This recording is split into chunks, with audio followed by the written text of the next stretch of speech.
এক চোখা মানুষরা বলছে বিশ্ব এগিয়ে যাচ্ছে, আর কলবের মধ্যে আল্লাহ নূরওয়ালা মানুষরা বলছে বিশ্ব এগিয়ে যাচ্ছে বাট কিয়ামতের দিকে।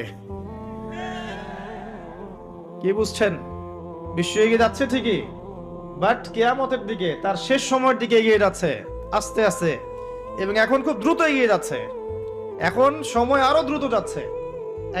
একটা বছর চলে যাচ্ছে একটা মাসের মতো, একটা মাস চলে যাচ্ছে একটা সপ্তাহের মতো, একটা সপ্তাহ যাচ্ছে একটা দিনের মতো, একটা দিন যাচ্ছে একটা ঘন্টার মতো। যারা আল্লাহর নূর এবং বসিরা প্রাপ্ত মানুষ তারা বুঝতে পারে। এই যে রমজান চলে আসলো, কয়দিন আগে রমজান শেষ করে আসলেন, এই যে রমজান চলে আসলো। এই যে কয়দিন আগে জুমার নামাজ পড়লেন, দেখবেন আবার জুমা চলে আসবে। সময় দ্রুত চলে যাচ্ছে। কিসের আলামত? কিয়ামতের আলামত। কত আলামত আছে আপনাকে বলে শেষ করতে পারবো না। মহিলাদের সংখ্যা বাড়ছে, পুরুষদের সংখ্যা কমছে। এমন মহিলাদেরকে রাস্তায় দেখবেন যারা পোশাক পরেও নগ্ন হয়ে ঘুরছে। এদের সম্পর্কে নবীজি বলেছেন, শেষ জামানায় এক শ্রেণীর মেয়ে আসবে যাদেরকে আমি দেখি নাই, মানে 1400 বছর আগে এরা ছিল না। তাদের খাসলত কি? তারা কাপড় পরবে, নিসাউন কাসিয়া আরিয়া, কাপড় পরবে কিন্তু নগ্ন থাকবে। আপনি 200-300 বছর আগে এই মহিলাদেরকে দেখতে পারতেন না। লাস্ট 200-300 বছর আপনি দেখতে পারবেন, যখন থেকে পশ্চিমা বিশ্ব এই ওয়ার্ল্ডের দায়িত্ব নিয়েছে তখন থেকে। এটাকে ফেমিনিস্ট রেভলিউশন বলে। এবং নগ্নতা, বেহায়াপন, অশ্লীলতা, এমন পোশাক পরবো যে পোশাক পুরুষদের পোশাক, এটা কিয়ামতের আলামত। নবীজি বলেছিলেন যে গরিব মানুষরা, দরিদ্র মানুষ, স্যান্ডেল পরার টাকা নাই, গায়ে জামা পরার টাকা নাই, উঁচু উঁচু অট্টালিকা নির্মাণের প্রতিযোগিতা করবে।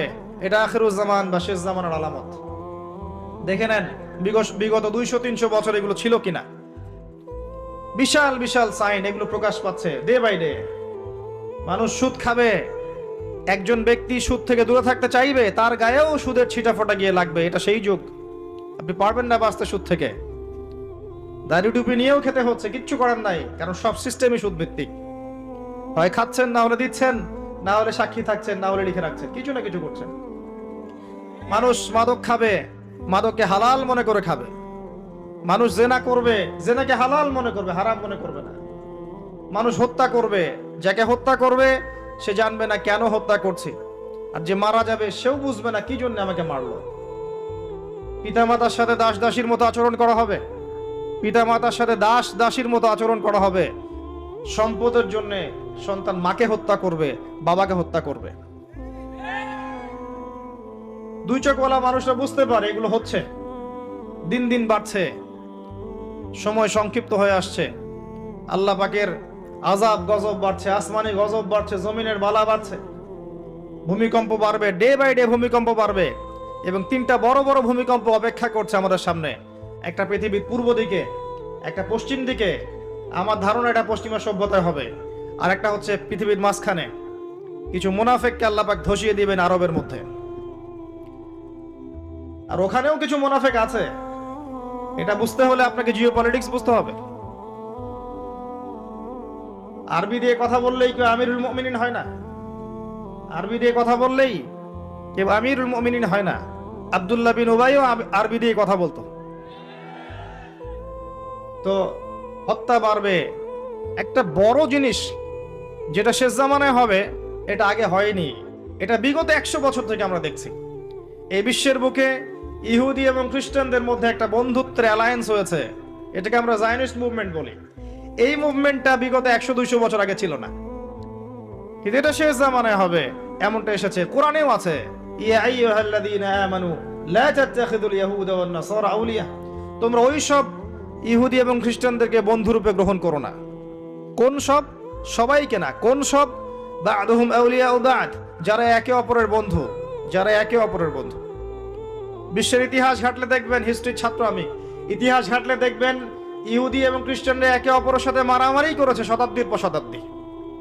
এমনকি ঈসা আলাইহিস সালামকে ইহুদিরাই হত্যা করতে চেয়েছিল, কিন্তু আল্লাহ পাক উঠিয়ে নিয়েছেন, ওয়া মা কাতালুহু ওয়া মা সালাবুহু। কিন্তু এখন দেখবেন ওরা বন্ধু। এখন দেখবেন ইসরায়েলের বন্ধু পশ্চিমারা। আশ্চর্য একটা বিষয়। আর কোন নিদর্শনের জন্য অপেক্ষা করছেন? এগুলো আস্তে আস্তে ডে বাই ডে বাড়তে থাকবে। হারাজ বাড়বে, হারাজ মানে হত্যাকাণ্ড, প্রচুর হত্যাকাণ্ড হবে। প্রথম বিশ্বযুদ্ধে মানুষ মরেছে প্রায় 3 থেকে 4 কোটি। দ্বিতীয়টাতে মানুষ মরেছে 7 থেকে 8 কোটি। সামনে যেটা হবে এখানে দেখবেন পৃথিবীর 3/1 শেষ ইনশাআল্লাহু আজ্জা ওয়া জাল। এমনটাই হবে ইনশাআল্লাহু তাআলা। আমরা চাই না এমনটা হোক, কিন্তু কুদিয়াল আমর, লেখা হয়ে গেছে, এগুলো কিছু করার নাই। নবী ঈসা আলাইহিস সালাম আসার আগে পৃথিবীর অবস্থা এমন থাকবে না। পৃথিবী সংকীর্ণ হয়ে আসবে, জনসংখ্যা কমবে, প্রচুর মানুষ মহামারীতে মারা যাবে।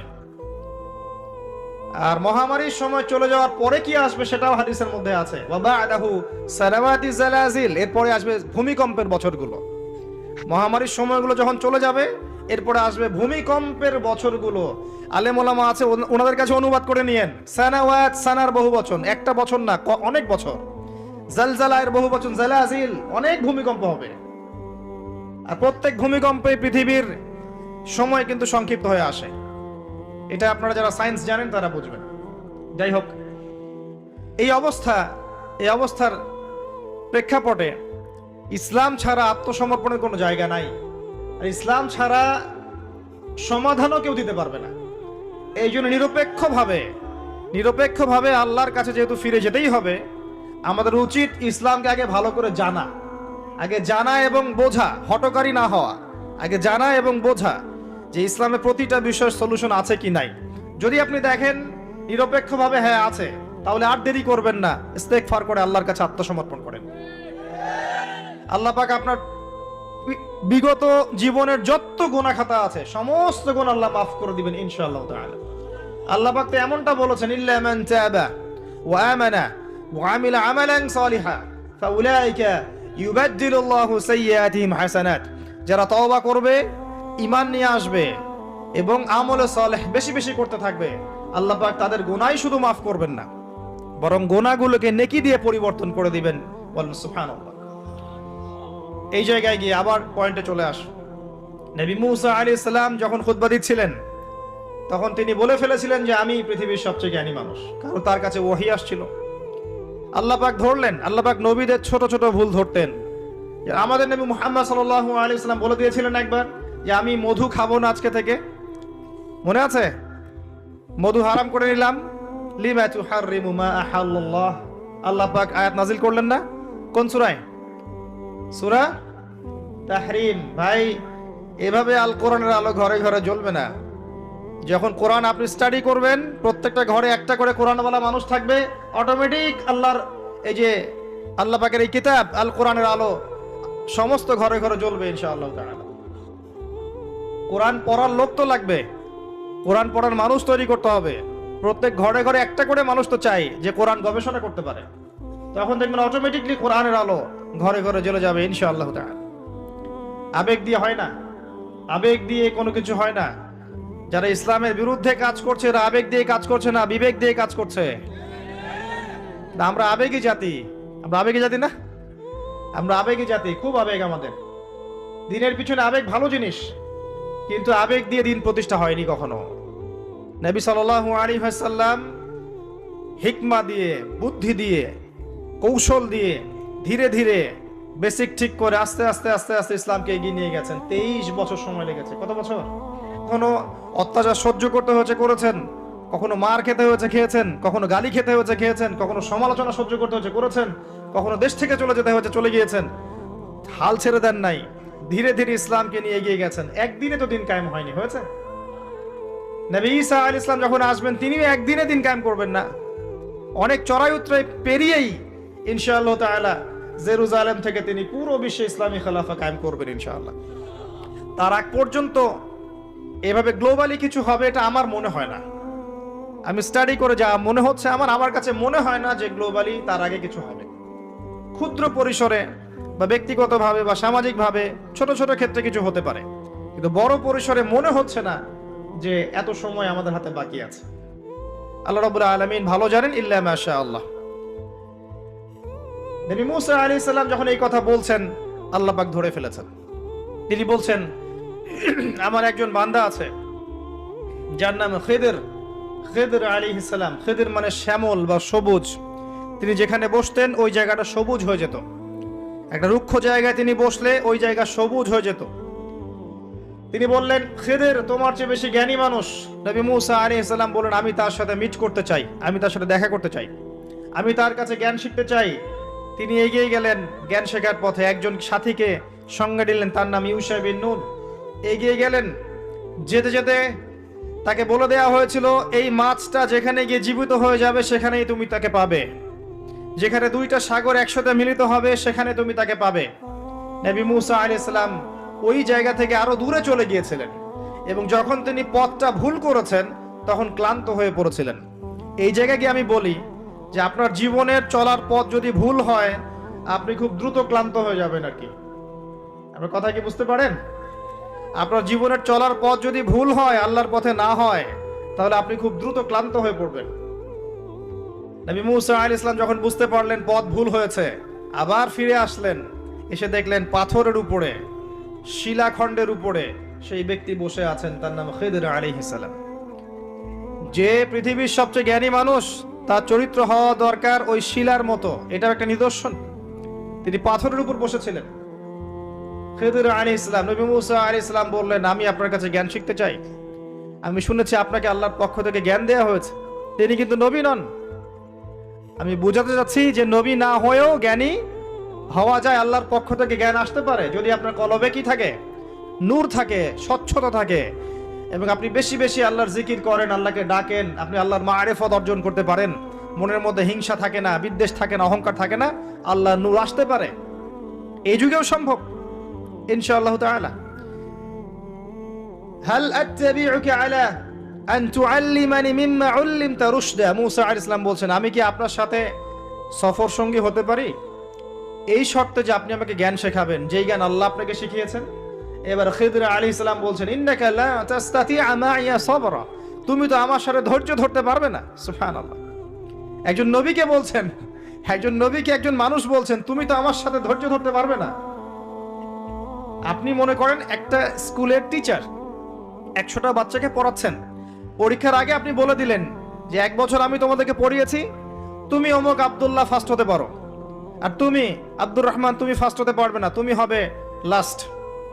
আপনার অভিজ্ঞতা, আপনি 1 বছর পড়িয়েছেন, আপনি দেখলেন রেজাল্ট ঠিক তাই হলো, আব্দুল্লাহ ফার্স্ট হয়েছে, আব্দুর রহমান লাস্ট হয়েছে। এর মানে কি এই টিচার গায়েব জানে? গায়েব জানে? তার ইলম, তার প্রজ্ঞা, তার অভিজ্ঞতা। নবী মুসা আলাইহিস সালামকে বলছেন তিনি, খিদর আলাইহিস সালাম, ইন্নাকা লান তাস্তাতিআ মাইয়া সাবরা, তুমি আমার সাথে ধৈর্য ধরতে পারবে না। মানে গল্পের শেষে আপনি গিয়ে দেখবেন তিনি আসলেই ধৈর্য ধরতে পারেন নাই। তো মুসা আলাইহিস সালাম বলেন, ইনশাআল্লাহ আমি ধৈর্য ধরব, আমি ধৈর্য ধরব ইনশাআল্লাহ, এবং আমি আপনার কাজে কোনো বিঘ্ন সৃষ্টি করব না। আচ্ছা ঠিক আছে, চলো।